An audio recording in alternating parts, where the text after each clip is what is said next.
Hey everyone, it's the Sith Justice Warriors coming at you live today on a wonderful Sunday evening with my co-host Princess Lumpia. Happy Sunday. Happy Sunday. But before we do that, let us play some honorable music for this wonderful news we're going to talk about.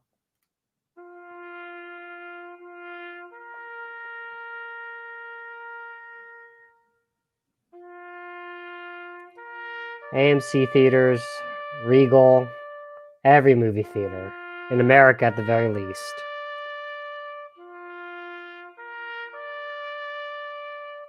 We have to give a moment of silence.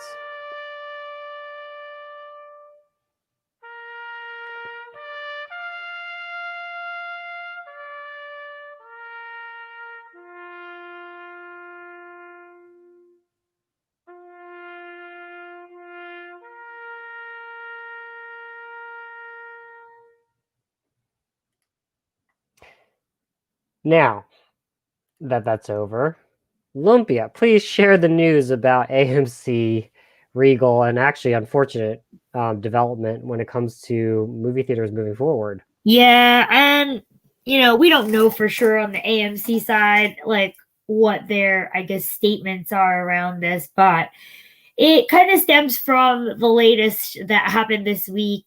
HBO, I think, is owned by Warner. Is it Warner Media Group? So they have HBO. I think that AT&T, right, is affiliated with them. Actually, I don't know. All I know is Yep. that HBO has announced that all of the 2021 films are going to be released on HBO Max. And it really starts with Wonder Woman 1984, which, we all had heard, will they or won't they, but they will indeed release it, I think, this week or in December.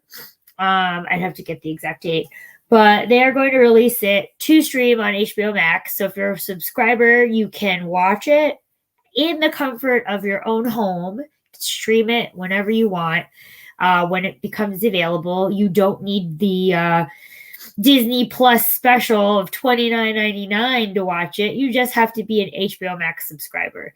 So, what does this, I guess, all mean from a, you know, this is kind of the sign of the times with the whole movie theater situation with how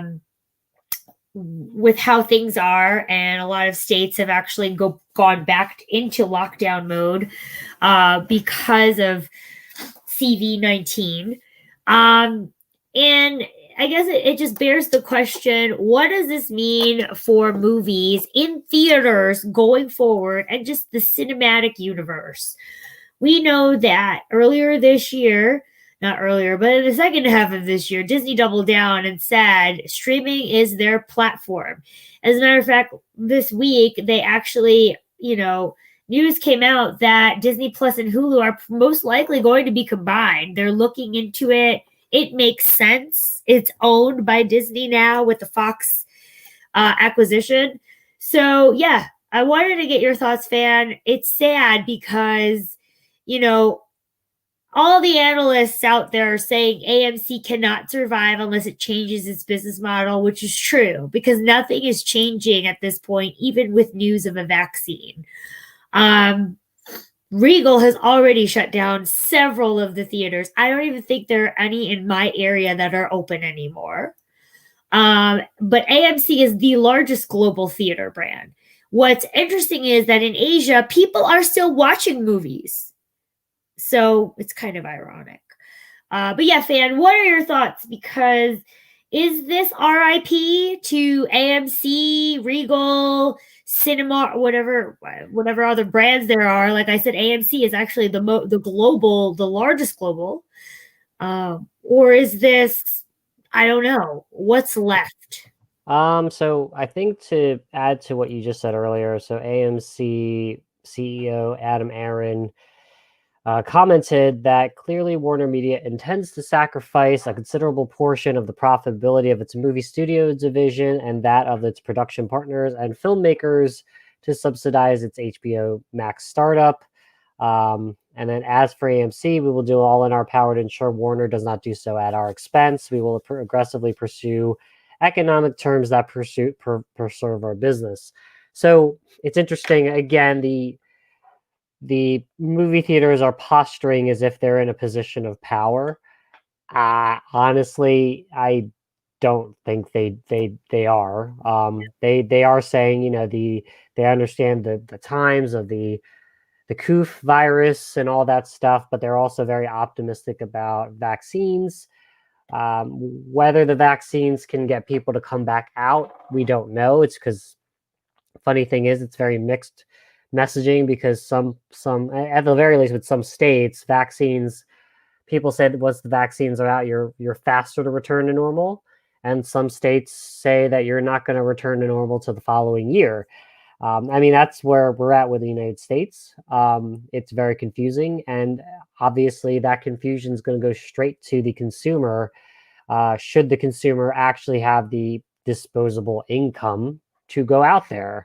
So there's a lot of factors going out there, and sure, I think for the consumers that can afford it, they would rather just stream, just because what is a ticket's $20 Yeah, and IMAX, yeah, especially IMAX. popcorn, It's the mozzarella sticks. concessions that kill, like a soda, which, I'm guilty of sneaking bottles of soda in, like 250 versus I think $7 for a large soda.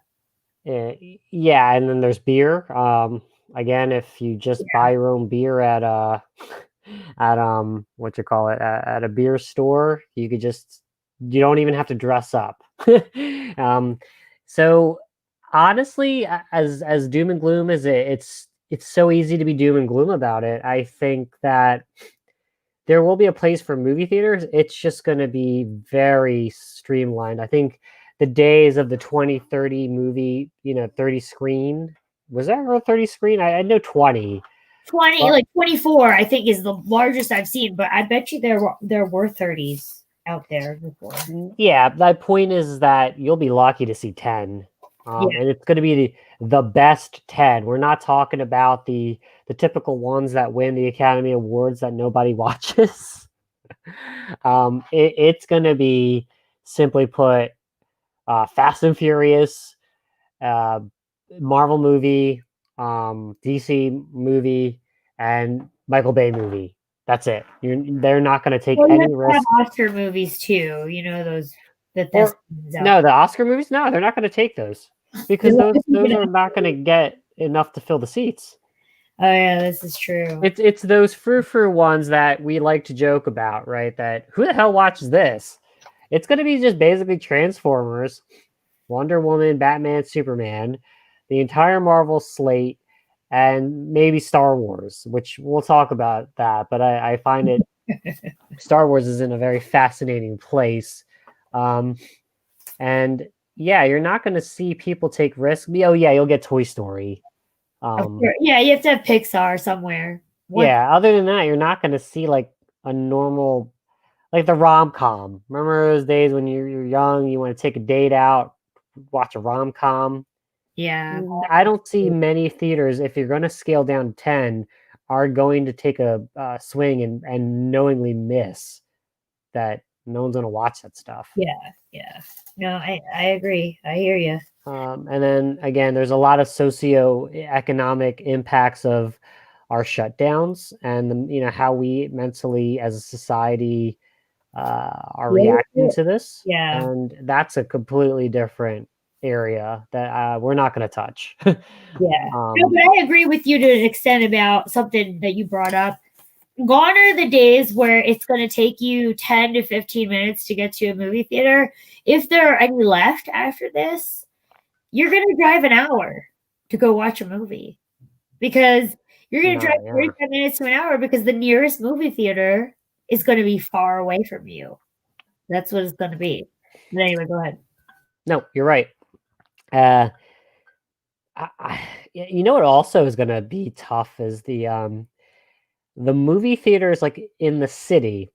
There's a lot of movie theaters that are not centric to those, through the the Michael Bay stuff, they're actually more for those artsy type of indie films. Yep. I don't know how those could survive. Those are like the old, really old movie theaters in the city. Yeah. I'm thinking of one right now where like they really just have like four uh four like rooms to watch a movie, but like within that, like they only show art house stuff, Hmm. Sundance, like Cannes festival kind of stuff. So yeah. Yeah, most likely the that customer is very nervous about going out, uh, as opposed to the normie movie theater person that's a little bit more willing to take that risk. Uh, Again, the model for those smaller artsy ones, they have the benefit that their money is a like they never expected to make millions because they never had the AAA blockbuster movies. But at the same time, the demographic, and especially in crowded places like the city, I'm curious to see how uh, convicted they are at coming back. So um, I hope that we can come to normalcy. It's just hitting me that I don't think people will think the same, even if. So Yeah, because ask yourself, I mean, you have a family, like, are you going to expose yourself and your family? And that's the question a lot of people have to ask themselves. However, there's a portion of the world that wants to go out, that needs something to do, like me, and you want that option. So, but it's not going to be a lot of people. no. So, yeah. Uh, Hopefully, everyone takes the time to reassess their business model. You know what? Maybe we're going to get in trouble, but I'm going to say it. We are possibly going into the Great Reset of society, and I hope that for some normalcy that we could have these businesses come out and reinvent themselves. But I think at the very least we should be aware and compassionate to the people who are losing their jobs. That's no question. It's going to happen. Exactly. No, I agree. That's the thing, because it's not just like an impact to, people's ability to enjoy these things. It's an impact to people who work in these fields. I don't even know how Hollywood can maintain itself if, for example, Hollywood made 500 movies a year. Now I think with the situation, you'd be lucky if you get 100 to 50 to 100, because not everywhere can you film. Not everywhere can you. How can you film some of these scenes? I mean, they're like, think of how long it took to film Jurassic, I want to say Jurassic Park. I think it's called Jurassic Dominion or something like that. I can't remember the name, but the latest Jurassic Park of the series, which brought back Sam Neill, Dr. Grant, and Dr. Ellie, and I think Dr. Malcolm is in there. So Jeff Goldblum and Laura Dern. So like that literally wrapped filming, I want to say a month or two ago. And that was because of a lot of the restrictions. So think about that and how many films you could honestly make. Like, there may not be any films. And so, can you sustain Hollywood this way? I don't think so. Yes, you'll have made for TV, but let's be realistic. Like, not everywhere you can't film everywhere, and not like even California's in lockdown right now. So, yeah, it'll be interesting. But that was the big thing, because it kind of hits hard across everything, across social as well as economical, because there are people who are impacted by it and in terms of work, and there are people who are impacted by it in terms of options, where do you take your family anymore? Yeah. Um, Also, just one thing before we move on is that I didn't realize that in Warner Brothers, you've got Suicide Squad, Dune, the fourth Matrix movie, and Batman? then what was that? Yeah, Bat the Batman. Yeah, the is Yep. it the Batman or Batman? I get always get confused. Robert Pattinson Batman. I get Totally confused. I wrong. mean, it's 17 movies. That's a Yeah, lot, including Wonder Woman. I mean, including Wonder Woman, which, like I said, that was pretty bold of them. But good for them. I mean, good for them taking the leap at it. I agree from a business perspective on the AMC thing, but they can't wait any longer. They made this movie; it's been done. Like it's supposed to be released in the summer, right? yeah. And the Heights is there too. That was actually one of the Broadway Yeah, movie exactly. I was That was interested a big in. one that was supposed to come out, and people were excited about it. And now it's like, you're lucky if you can go out and dance in public like the way they. I wonder how that's gonna work now. Oh, no. Um, oh, another streaming news. You had another one about Disney's move. So we had Warner Brothers move, Disney's move. What's Disney's potential move? Yeah, so I casually mentioned it, and it's really around. I mean, it makes sense, but on Screen Rant, they reported that Disney is considering combining Disney Plus and Hulu into a single streaming service to strengthen its library. It makes sense, to be honest with you. Um, as you know, with the Fox acquisition, Disney picked up a lot of things from Fox, 20th Century Fox, and Hulu was one of them. Disney was already a major shareholder of Hulu to begin with. What didn't make sense was that they launched their own platform, and then when you bought it, they gave you the option to do Hulu plus Disney for a lower fee, which was like stupid because it was just like, well, then why don't you just have the Disney Channel like you used to have back in the day and put it all on the Disney Channel? So again, it makes sense that they combine both because I hate, personally, this is my own opinion, I hate logging in to each of them and not, like, for certain things. I like watching The Mandalorian on Disney Plus, for example. On Hulu, I like watching the shows on FX, and then they also have their own movies. So, like, the library is like, it just makes sense to combine the library. Like, it doesn't make sense to have two separate things, but you give me a discount for subscribing to both. So, that is one thing that makes the most sense to me. How they're going to do it, I don't know, but I think they like they said in their earnings call, they are double downing on and I'm ad libbing, but they are basically double downing on streaming. Their latest Pixar film, I believe, which is called Soul, is supposed to come out on Disney Plus.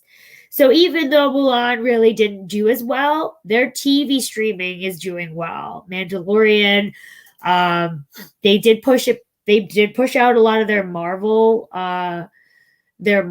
sort of offerings for TV. They still haven't doubled down on Black Widow yet to launch like it on Disney Plus, which is kind of like they should at this point. So maybe like I said, either way, they're considering it. It makes sense. The fact that HBO Max is now going to have all the movies for 2021 on there is kind of like, okay, well, but there's only so many streaming services you can take. Like I will say, I'm kind of over processed. Like if it wasn't for the fact that one of my streaming services comes with my phone bill for free, I I probably would have to make some tough decisions here because I don't always watch one or the like. It all depends. So that was really the biggest news. It makes sense to me. Like I said, I saw it coming a mile away. It's just a matter of them doing it. I don't know what the benefit is of holding both properties. So, yeah. Yeah, I think nothing else really to add to that other than the fact that in my opinion, this is what they should have done in the beginning. Instead, when they bought the shares of Fox, right? The Fox had the shares and they bought them. Yep. If you just had the majority stake of it, you should have just pumped your stuff through there. Maybe made it a little bit of a deal, but it was even if you don't get the 100% cut, let's say, of whatever economics are involved, Yep. you don't spend the billions of dollars to make an infrastructure from scratch.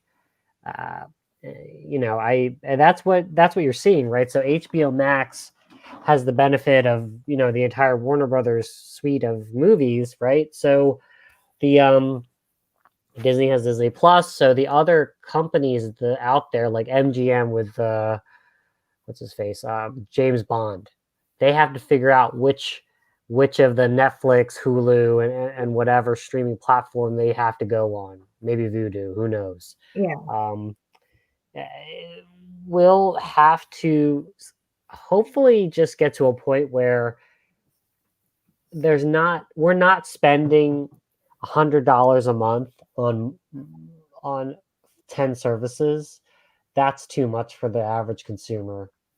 What you're going to find is that you're going to be doing this little bit of management where you cut your monthly subscription until the next season of your show. Yep. That's probably the smart thing if people are smart with their money, which is what we should probably be doing. But we're not. A lot of people are lazy. I just I find it frustrating as a consumer that there's like 10 million different streaming services. Like anime, for example, is the one that frustrates me because I can't just have like one or two. I have to look at five and see which one took this license, which one took that license. Yep. We'll have to navigate that. Maybe what we go back to is maybe it's digital, but you're at a pay per view again. Yep. Because I don't think the additional $10 a month or $5 a month that just creeps up on you and you don't necessarily get the full value of it. It's eventually the consumer is going to have to look at it and say, look, I've got limited income now and Yep. I've got to make a decision. Exactly. And that's the piece that I struggle with, because when you're going to have to make the tough decisions like that, how do you do it? And it's not to say that, like, because there are people, it's kind of like cable, like when you find that you're not using it, you cancel it, and then another deal comes through and then you join it again. You can always shut it off and put it back on. But it's just one of those things. It's like, I agree with you. Like there's a point where it starts to be like, well, what the heck am I doing? Like here, which one do I watch the most? If you have free time. Exactly. Yeah. Yeah, free time. Any last topics before we get to our Mandalorian catch up? No, I think that's it. There are probably other things in the news, like around gaming and things like that we probably missed. I will say my mind has been on Destiny 2, so that is where it will stay for now. I have some news at the end of our Mandalorian talk that we could just catch up on with new gaming news, because I think Mandalorian's an interesting episode today. How about we start with you kicking it off? Yeah, so, and I apologize, guys. I think last week I misquoted stuff with, I thought that they were going to Coruscant to a temple there, but they weren't. They were going to another place for the Jedi Temple, and this was where they ended up in this week's episode.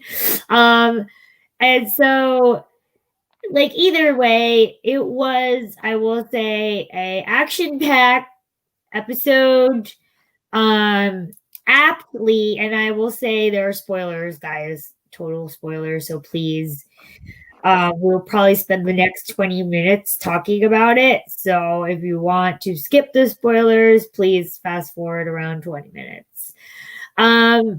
So, you know, Ahsoka said to take, in the last episode, Ahsoka told him, the Mandalorian, to take Grogu, which is Baby Yoda's name, to another planet, Tython, and basically, go to the Jedi Temple there, stand on the stone so that he could see if another Jedi finds him and train him, because she can't.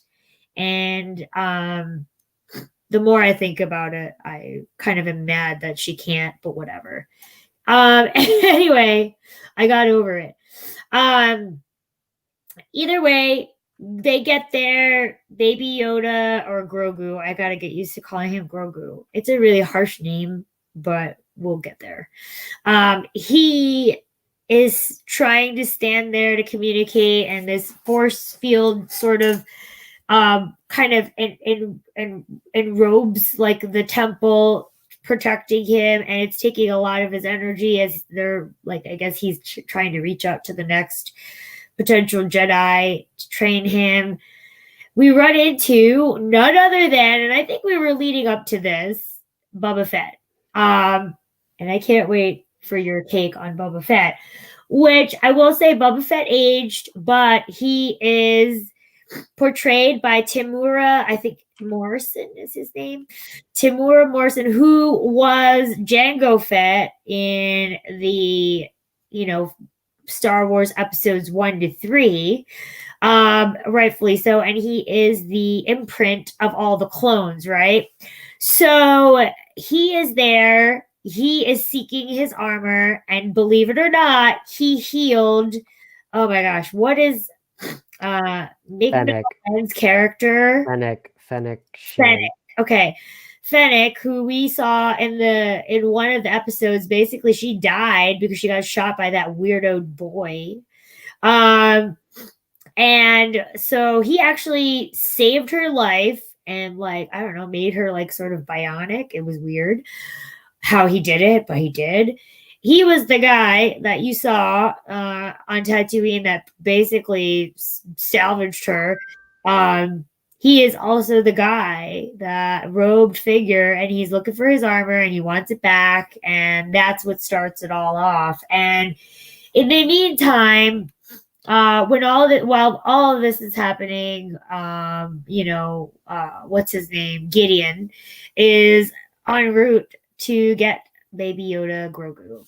So it's a very action-packed episode. Highlights for me was Boba Fett taking down the stormtroopers.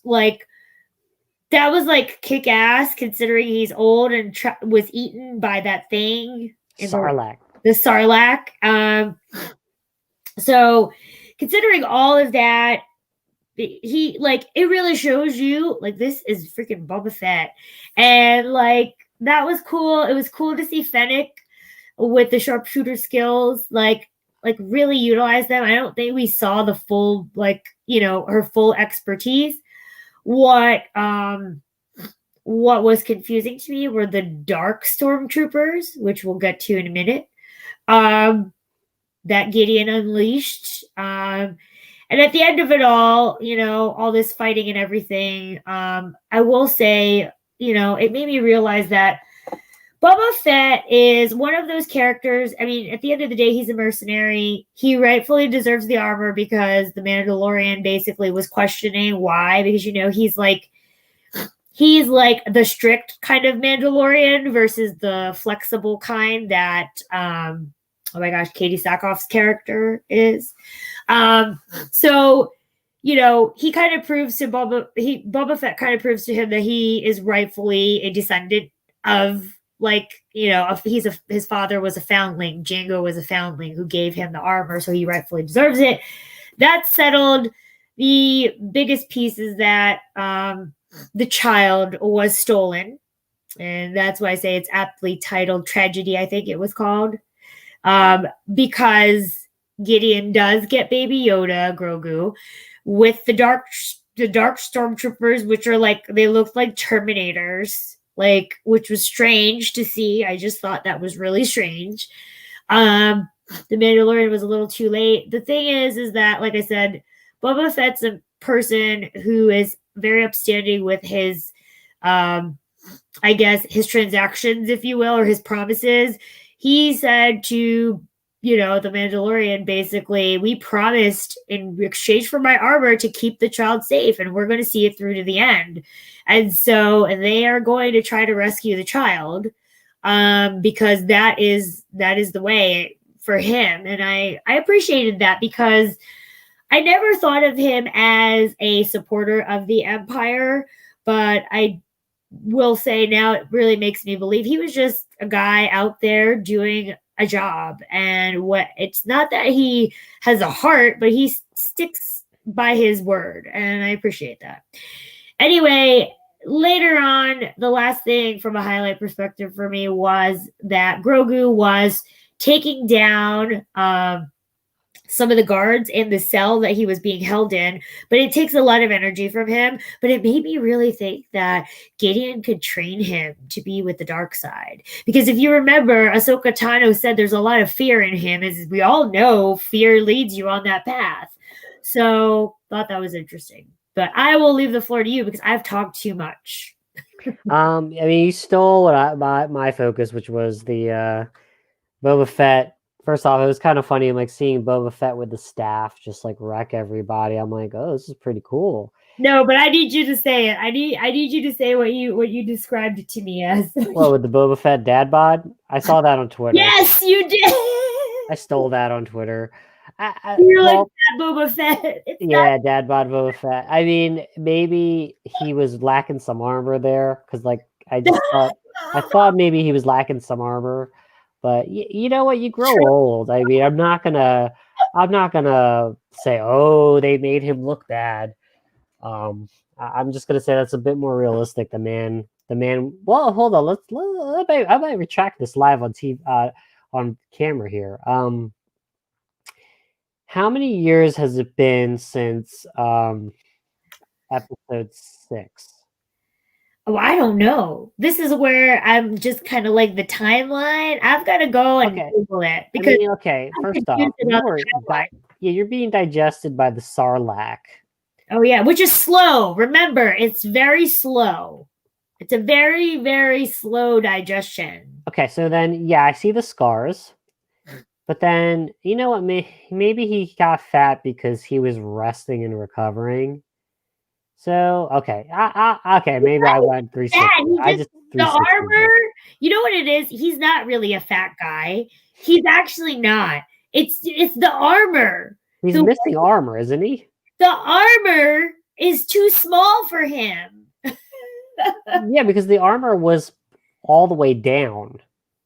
Yeah, it was as if the chest plate shrunk. But to your point, I like the realism of it. Because it really is reality. He got old. It's not like he could live forever. Yeah, but no, I thought the scene, again, we come to my observation that you have better fighting choreography in The Mandalorian versus the 3 sequel trilogies, which is quite sad. When he donned the armor, that was really badass. Then I said to myself, all these like little rockets and trick shots that he has in his armor, where was that for him, man? Because in my mind, I'm like, he probably would have, like the thing that came out of his knee. Yeah, I'm like, what? Where you needed that? You kind of needed that to get Chewie, Chewie and Han. I know. I was kind of like, shit. The freaking I was literally like, whoa. And he confirmed what I always thought when I was a kid, which was the backpack had a missile. Yes. I always used to believe that when I was a kid.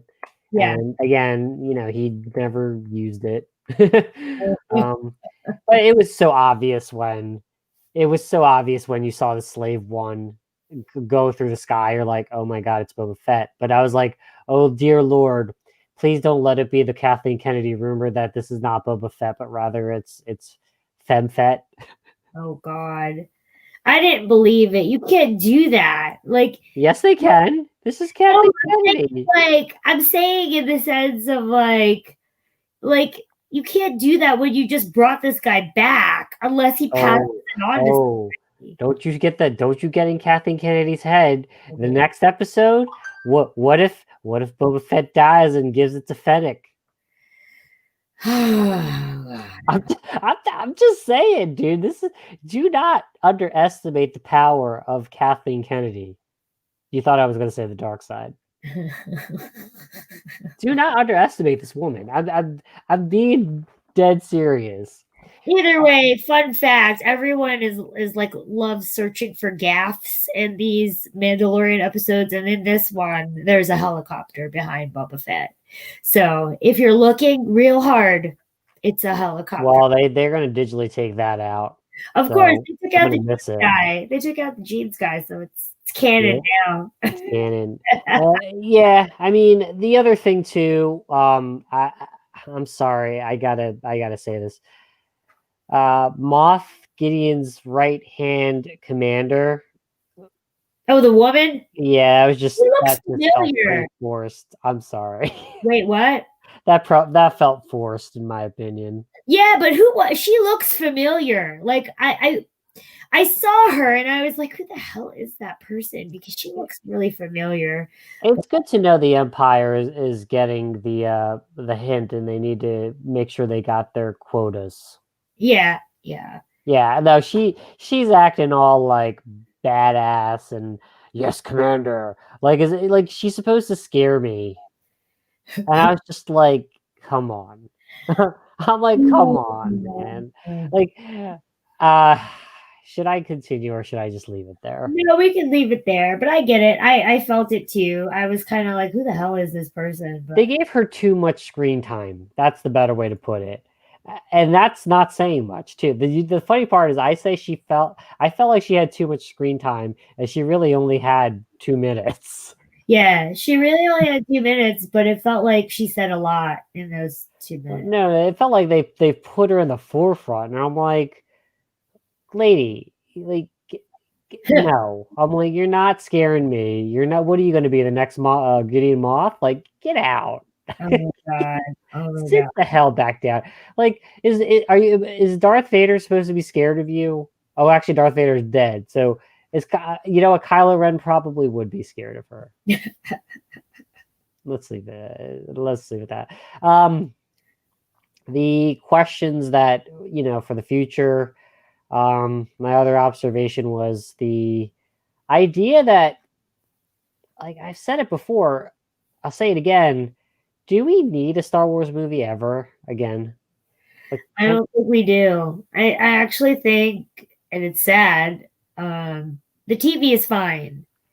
If they could really, flesh this out and really do something with it, the TV is fine. And honestly, that's how it should have been. You could have done so much with it, in that sense. But I think TV is fine. I don't think we need another Star Wars. It shocks me that, and I guess I'm jaded because I grew up watching Star Wars. It shocks me that there are people who still have not watched the original episodes 4, 5, and 6. So I'm very shocked. I follow someone on Twitter, and a couple weeks ago they just tweeted they finally watched them, and I just was like shocked because this is someone I love to listen to on YouTube, and I was just very, very shocked that that person did not watch the original, like 4, 5, and 6. So I don't think we need it to. I don't think we need it for the benefit of the future because it's just gonna ruin it for them. I think what we do need more of is things like the TV. it's sad that they hadn't figured this out a long time ago, but they did. They're trying to figure it out now. Trying, I say. But yeah, that is what I think. I don't know about you, but I mean, let me tell you something before I pass it on to you. The books, the books were enough for people. The books that are now Yeah. the books that are now considered legends were enough for people, were enough for fans. I remember when Shadows of the Empire came out, and that was a big deal because it told the story in between Empire and Return of the Jedi. And it was a big deal. It hit the New York Times bestsellers. It was a big deal for the Star Wars community. And now there are no books that I see that come out that do things like that. The books that come out are, I'm going to take the movie and transform it into a book. Or I'm going to retroactively make the other trilogies that were, of substance from a Lucasfilm standpoint useless. Yes. So, like I said, that's what I mean by there were things that were working and they just threw them in the trash. The books were working. There was a fan base for it, and there still There still is. What? Well, it comes to the question where you have Ahsoka. Now you've basically said we could go to the world between worlds. We can reset. We could go back in time, reset. Now I don't to do that to say Luke Skywalker's still alive or he had a better ending to his life. You're basically blowing the millions of billions of dollars they spent into the trilogy. But maybe that, is it wrong for it to be that way? Should it be done? I don't know. No, I don't. Yeah. I don't know. I don't know because it all depends. And with the way movies are, I honestly think they're better off sticking to the TV option and going from there. Yeah, I mean, in this world, yeah, it makes sense, but you didn't buy Star Wars to be a TV show only franchise. No, I agree with you. You're doing it a disservice to an extent, but they already did a disservice. That's done. The disservice has been done. Yeah. So. I don't know what else you can do. But this is the only way to get your singles and doubles back on, to get back on base. Seriously, that's the best you can do at this point. And what else? What else can we add to it? It's preaching to the choir for a lot of Star Wars fans. Yeah, especially when you tore our hearts out when you called everything that was ever written that used to be canon no longer. It's legends. And yeah, I mean, I was shocked because there was always a need to fill in the time span between Empire Strikes Back and Return of the Jedi. And I felt like Shadows of the Empire did a really good job of that. But they could always recast Carrie Fisher's role. They could always recast and, Yeah, I mean, if you actually start introducing the beloved characters, who is the guy who played Solo? Not Harrison Ford. Oh my gosh, I totally forgot his name. I mean, he's not old, right? No, so he's young. They picked a young guy. Yeah. The question that I have is, you say Sebastian Stan becomes Luke. Say you get another Carrie Fisher-like person, right? Yeah. And you're focusing on them in between, 6 and 7, but then you throw Ahsoka in, and then you can justify that the story it does not lead to 6, 7, 8. Oh, I'm sorry, 7, 8, 9. Yep. But rather you branched off because Ahsoka went into the world between worlds. That's hoping, but that's assuming Kathleen Kennedy's gone, which she's not. and it doesn't sound like she's leaving anytime soon. No, it does not. Cool. So Let's. let's do it. You okay to blitz fire some video game news? Yes, let's do it. All right. So in BioWare, EA has announced that Casey Hudson and Mark Dara, longtime stewards of the BioWare studio, are leaving, and that despite that, they still will have Dragon Age 4. They will still have Anthem 2.0. They will have and Mass Effect Trilogy, and then I think they were planning on Mass Effect Andromeda 2. Yeah. But I think what I found interesting was that number one, your core leadership has now left. Maybe they just want to do their own thing. Yeah. Being ahead of the studio, and then all of a sudden you're in this conglomerate EA corporate. Maybe it's just not for them anymore. Maybe that EA, which a lot of people suspect is a poison to work at. I'm personally worried that the next Mass Effect and the next Dragon Age are just going to be meh. I will at least be happy about the Mass Effect trilogy remaster, but I guess like I was just looking at some of the pictures of Dragon Age 4, for example.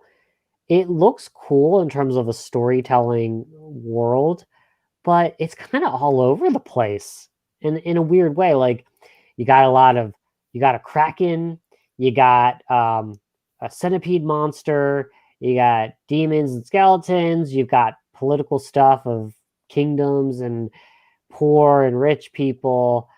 And I'm like, where's the story going to go? Are we still going to go back to the Templars versus mages? Jesus Christ. Can we just go back to the one enemy that unites people? Yes. Can we? No, I mean, it's probably not, but that's my one thing. I mean, the Mass Effect one, the arts for that, it's just okay. But I don't know what you could do when I just want Shepard. I just want to keep telling Shepard's story, or back to the original point. I want an enemy that's so fearsome, like the Reapers, that you have to band together despite your differences. Yeah. Which everybody loves to focus on our differences, but why don't we focus on uniting our differences in order to meet something greater than us? Yeah. I don't know. What do you think? Do you think Bioware's dead?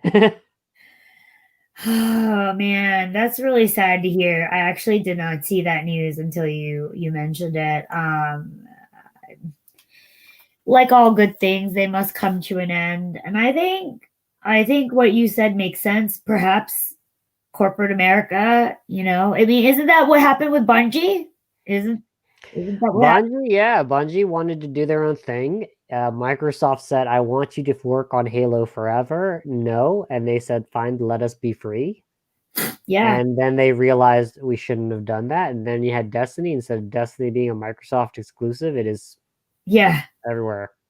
So, like, I agree with you to an extent like that. I think it's more like they need to do something different versus sticking with the corporate machine and what the corporate machine needs and wants.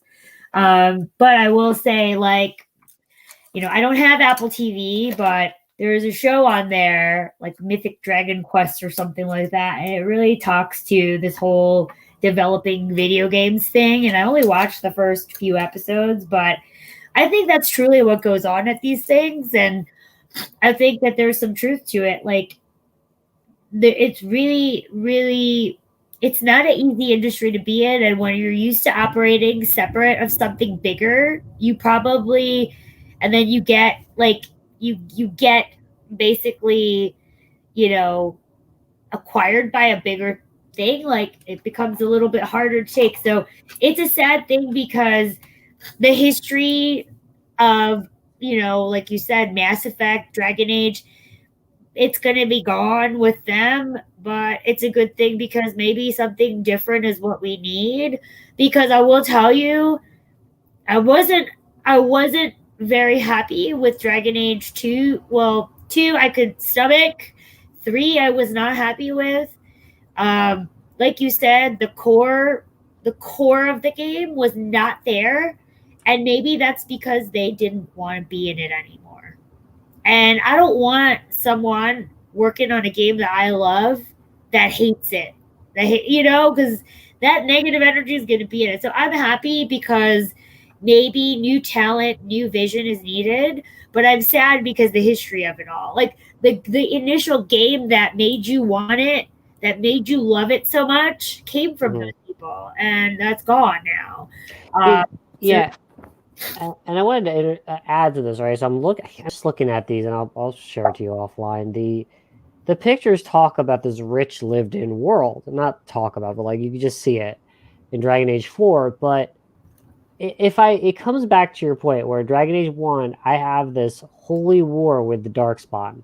yep, Dragon Age 2, I'm a person living in Kirkwall, and I originally started out with the whole Darkspawn crap, but then it all evolved into, or devolved, in my opinion, to the Mages versus Templars. yep, And then you in the DLC you came back to some Darkspawn, which was great. And then Dragon Age 3 was about the whole explosion of the Mage versus Templar war. And I get it, you're in the Fade, it's part of the story. I just felt like it just felt very petty. I don't know. I'm sorry. It's a serious, like, in the world of Dragon Age, right? It's important to talk about the fact that there's the Fade and all that. It just felt pretty petty. I didn't get to finish it because yeah. I couldn't either. I didn't love the characters. Yeah, I agree with you. I didn't love the characters, and I didn't.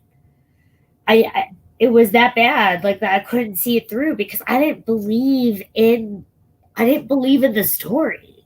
Right. And like if I compare it to a Diablo, the Diablo series, even though it's not the same enemy, it's always about the same, I guess, army. Like it's the army of hell. So Yep. you know what I mean? Like Diablo, you're facing. Effect, right? It was always about like what was the name of the creatures in there? Well, yeah, the demons from hell, right? No, I'm talking about Mass Effect. The Reapers. The Reapers, yes, that's what it was. And yeah, let's use that. The Reapers in that trilogy, it was held together because you were leading up to the Great Reaper War. And you find out that this is like the Matrix where it happens every thousands of years or whatever.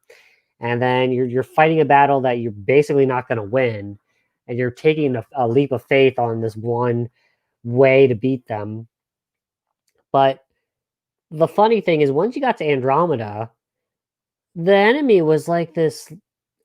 They were not for like this wave of growing threat. It was just like this thing. I could just shoot them and kill them, and you're just kind of wondering why the indigenous aliens that were oppressed by these I think they were called the Ket.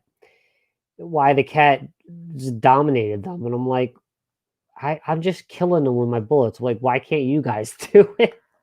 It's not like the Reapers. Like the Reapers, you can't, like, no ship could take hundreds of ships to try to get one Reaper. Yep. And then there's this Ket, and I'm like, okay, just blow them up. It didn't feel like it was this greater, holier war. Exactly. And I'm not going to get that with the next Mass Effect. I know that. Yeah. There's just too much noise in the game. But like I will say, at least Mass Effect, like they did it right. They did right by it. Destiny, even though you defeat Gaul and everything, you still face them. You still those particular aliens are still out there, still causing havoc. Like it's not. It kind of builds on the world a little bit better. Yeah, Bungie. This is why I like Bungie when they built Halo. That world they built, the Destiny world.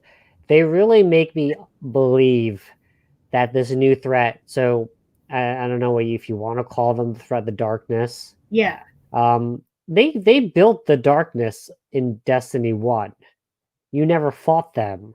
And you still haven't fought them today, but you when the stranger at the end mentioned of a greater threat, and then in Destiny 2, when you beat the first campaign after killing Gaul, you then saw the pyramids activate.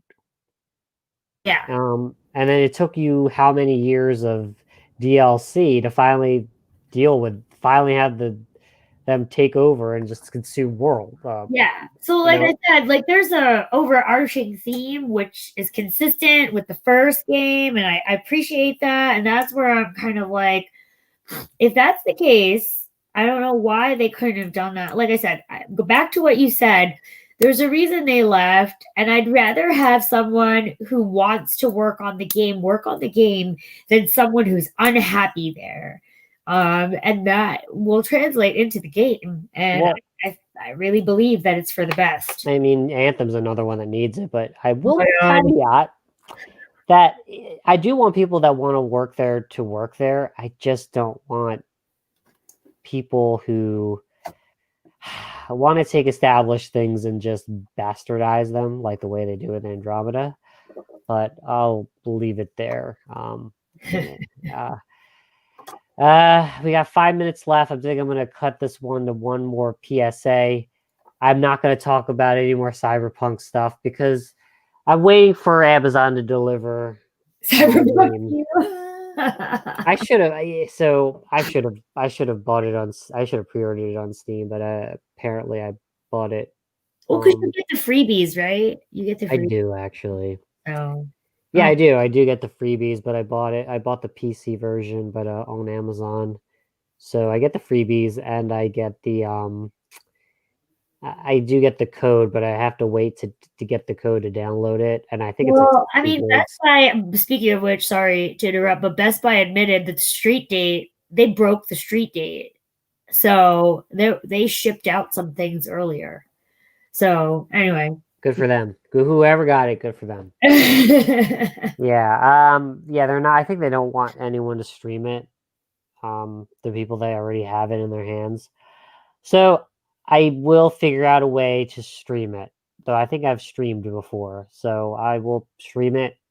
Lumpia will give me her commentary, and yeah. But I will say that I'm kind of done with the conversations. I'm kind of actually fascinated about how the Twitter world is just wants this game to fail. But I digress. But well, hopefully it's a success for CD Projekt Red. I want something new. I thought Mass Effect Andromeda would have been my fill after Mass Effect Trilogy. It didn't do it. Failed. So hopefully that Cyberpunk does it for me because who doesn't want to hear Keanu's voice for 60 hours plus? Yeah, exactly. Who doesn't want to go on an adventure with Keanu? That's the way I look at it. Like, why would you not want to go on an adventure with Keanu? Like, Is this basically like a serious version of Bill and Ted's Excellent Adventure? Like, I really think that's what it is. That or like not a serious version, but I really think that it's about you going on an adventure with Keanu. That's why it's 60 hours of him. I really think you get to go on this journey with him. And I think that's what's going to be cool about it. But again, there are people who don't like him and there are people who don't like that. So it all depends. What I will say is it will depend on the support and the DLC that comes after the game launch. If they can deliver on those things, then that's what will make it the game that keeps on giving. Like I call Destiny 2, like I know there are probably people who don't play it because they're like, oh, it's so old, I don't play that game anymore. But to me, Destiny 2 keeps giving with the DLCs, the seasons. Like I'm all in because I made my character and I get to see my character through these things. So if that's what like if eventually we get the multiplayer of this, it'll be cool like to have people connect that way. But either way, I think the story will be interesting. You know, we need something to get our minds off of everything going on. yep. Oh, and one last thing. The video game awards are gonna happen. Don't know the date, but I know they're gonna happen. I think this week. And my love of my life, Brie Larson, is going to be Oh boy. Oh oh boy. boy. Yeah, they picked a lot of interesting people. Brie Larson. I think who was the other one? The gag. Uh, Godot. Oh, Gal Gadot. Gal Gadot. Yeah. Got it. I think she's doing one too. But that being said, I find it funny that these so-called gamers are coming up. I think they just are. They're so desperate for media coverage. Do you think that's what it is? Yeah, I think that's what it is, and I think, like, I don't know. I mean, they really don't need that. Like, all right, whatever. I'll just let Yeah. it go. With that said, thank you everyone for joining us. If you like our content, please like, comment, and subscribe. Hit the bell for notifications to get notified of our content as it gets dropped. Also, we are on Twitter at Justice Sith, so please reach out, give us some feedback. Hopefully, as we kind of wrap up the new year, we can kind of give you a little bit more. Maybe Cyberpunk once it finally launches. I have to realize though, actually, Olympia, I've got to if I'm going to stream, I actually have to follow the guidelines. I Oh, think I'm not allowed to share like spoilers or whatever. yeah, that's true. Damn it. Anyway, enjoy, folks. Enjoy your evening and stay safe out there. And talk soon. See you on the sit side. Bye.